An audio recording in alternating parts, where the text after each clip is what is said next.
Epektibo ang 911 emergency hotline ng PNP ayon kay General Nicolas Torre. Sa katunayan, naging daan daw ito para sa pagkakadakip ng 4 na Chinese national na sangkot sa kidnapping sa Parañaque.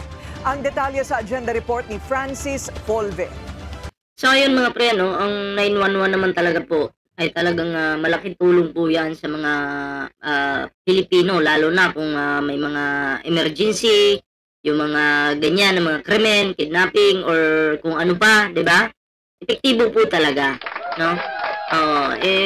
Syempre, si Nicolas Torre po, General Nicolas Torre po, yung nangunguna dyan. At sinubukan naman po nila yung 911. Talagang 3 to 5 minutes po, no?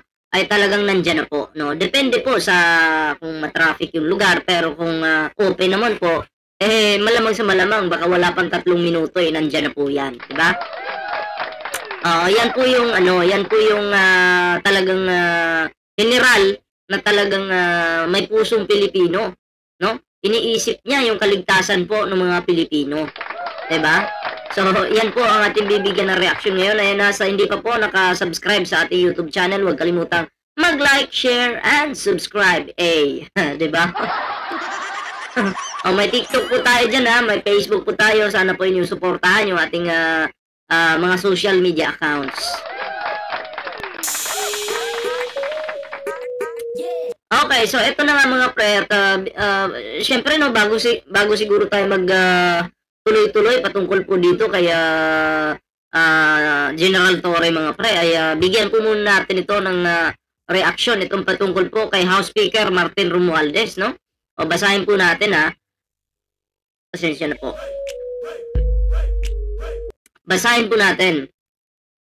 We will allow the participation of watchdogs in all levels of budget deliberation from committee hearings to plenary sessions.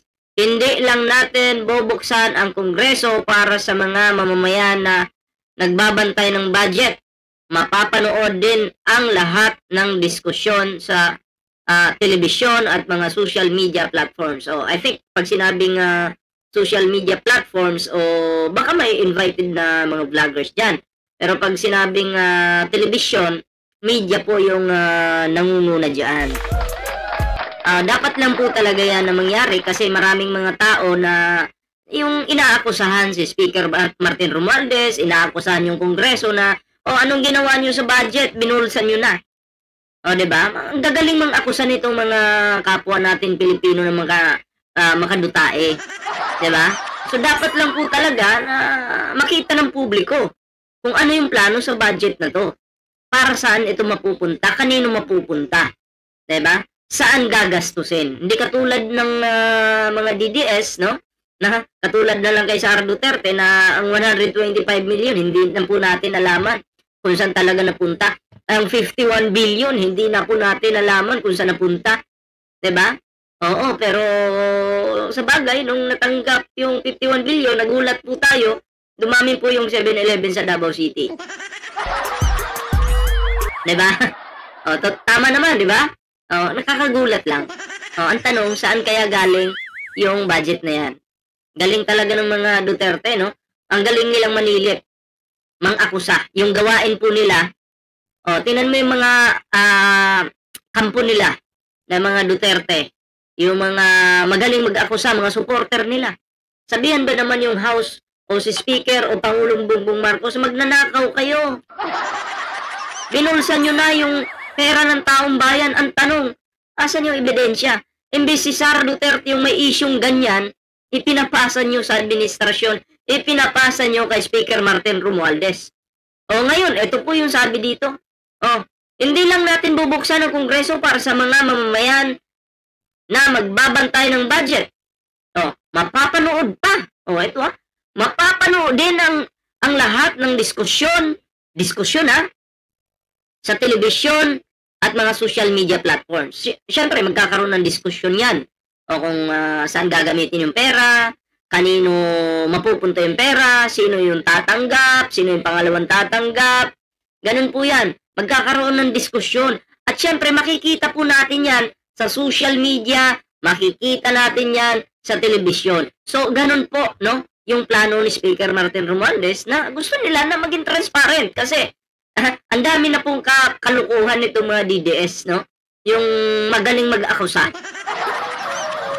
Wala na sa uhulog. Magagaling po silang magbintang. So tama lang po yan na makita ng taong bayan kung saan po napupunta yung pera ng bawat isa. Diba? Oo. So, ayan ang tanong dito, nagawa ba ito nung nakarang administrasyon? Wala po. Diba? Hindi naman po sila transparent ito nga yung tanong uulitin ko, yung 51 billion ba na budget, naging transparent ba kung saan ito pinaggagastos? Tanong ko lang sa inyo. Wala, di ba? Kaya yung Davao, lutang pa rin po sa baha pag may bagyo.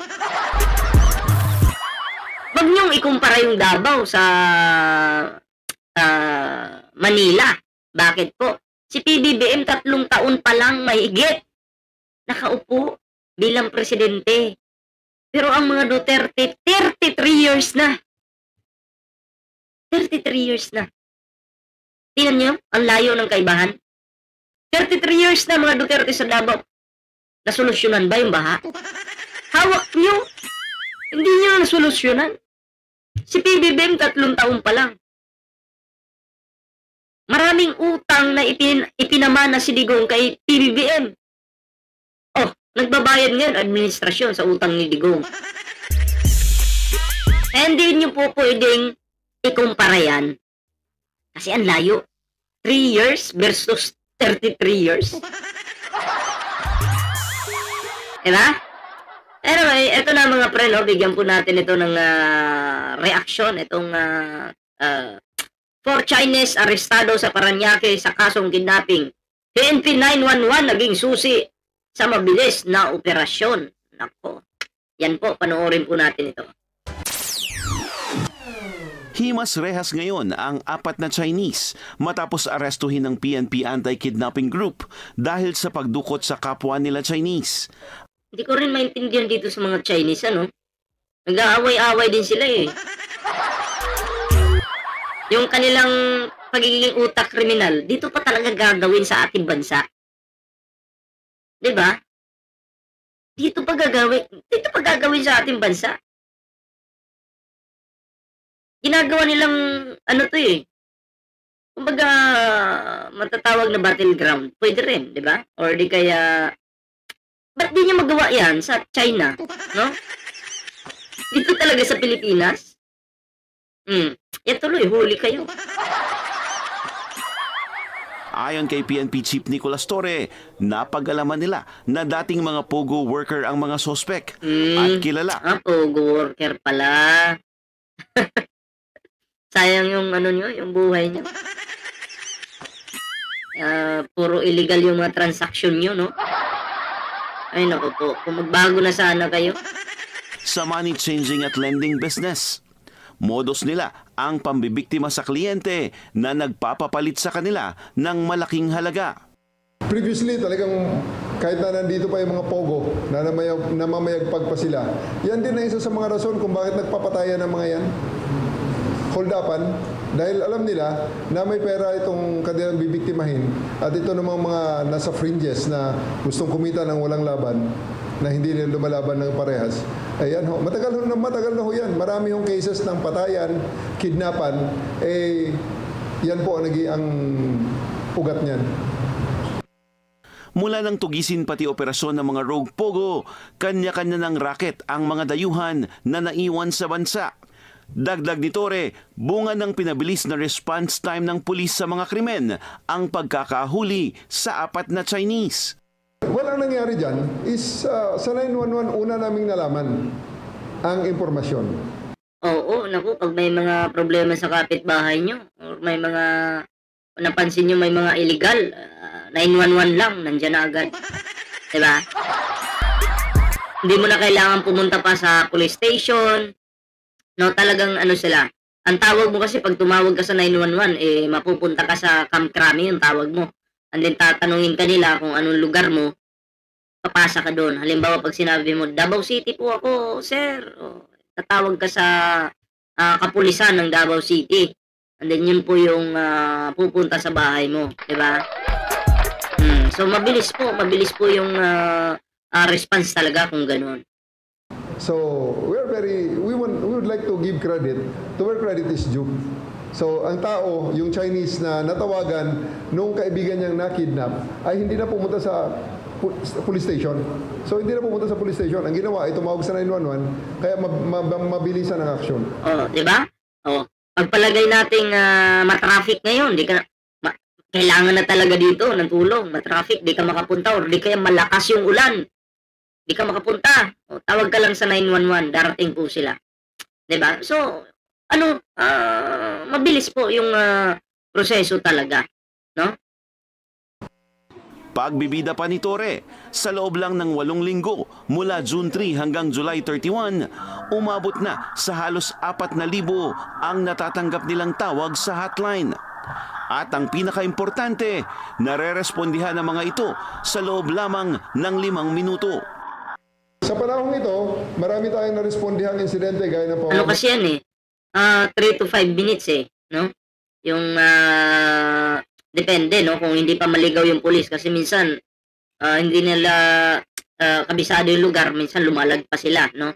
So kailangan talaga yung communication kasi pag hindi pa po nila nalaman yung lugar or lumagpas sila, tatawag po ulit yan sa'yo, no? Kung saan po ba dito, sir, saan banda, ganun, kaklaruhin po nila para makarating po sila sa kanilang pupuntahan. Maril, aksidente sa kalsada, pananaksak, mga pangailang medikal at hanggang pagpapatiwakal. Dahil sa mabilis nating pag-aksyon, maraming buhay na iligtas.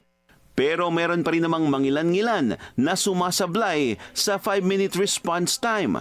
Para sa akin, yung sumasablay sa 5-minute response time, normal lang siguro po yun. Hindi naman po perfecto yung ating Philippine National Police. At least sila ginagawa po nila yung kanilang tungkulin, yung abot ng kanilang makakaya. Kasi, oo nga naman, paano pag traffic, malayo yung police station? Syempre, 5 minutes, kukulangin pa po yun.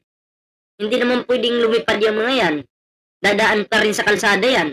So, intindihin po natin mga pre. Wag po tayong batikos ng batikos sa ating mga kapulisan, bagkos, ano po tayo? Suportahan po natin. Kung nakikita naman natin na hindi sila bias at maganda yung ginagawa nila, di ba?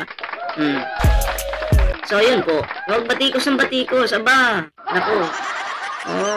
Porque na lang kung sa tingin mo hindi ka satisfied sa isang pulis na to, siya lang. Huwag mong idama yung lahat. Okay? Kasi pwede mo namang mapanagot yan kung talagang hindi ka tinulungan or naging bias, malalaman po yan, di ba?